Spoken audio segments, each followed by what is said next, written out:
akan mempraktikkan keterampilan menjelaskan mata kuliah Micro Teaching BSI.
Assalamualaikum warahmatullahi wabarakatuh.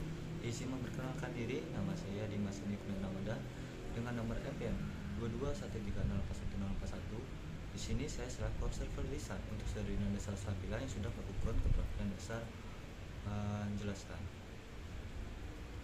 Jadi untuk saudari Nanda Salsabila ini sudah melakukan keterampilan dasar menjelaskan dengan baik. Dia menggunakan bahasa yang jelas, tidak terlalu keras dan juga tidak terlalu kecil, jadi dapat didengar oleh siswa dengan enak gitu untuk penjelasannya. Kemudian yang kedua itu dia juga sudah melakukan sedikit interaksi kepada siswanya, misalnya menyuruh membacakan untuk materi yang dia jelaskan, kemudian juga sudah meminta siswanya bertanya gitu terkait materi ini, apakah ada yang mengerti gitu maksudnya gimana. Kemudian untuk kekurangannya mungkin untuk kekurangan dari saudari Nanda Salsabila ini yang dapat saya berikan untuk sebagai catatan, yang pertama itu Nanda Salsabila ini kurang menguasai materi ketika menjelaskan. Jadi ketika menjelaskan itu saudari Nanda ini terlalu fokus itu membacakan salin dia PPT untuk menjelaskan materinya, jadi seperti mengabaikan gitu untuk siswanya. Untuk kedepannya mungkin Nanda Salsabila lebih baik menguasai materi dan menjelaskan dengan secara lugas dan percaya diri gitu, tidak terlalu fokus kepada salin dia atau PPT. Kemudian untuk intonasinya, nah ketika Nanda Salsabila melakukan penjelasan itu intonasinya seperti dia sedang membaca gitu, bukan memberikan penjelasan, jadi kurang dalam penjelasan materinya begitu. Itu saja yang dapat saya sampaikan. Saya akhiri. Wassalamualaikum warahmatullahi wabarakatuh.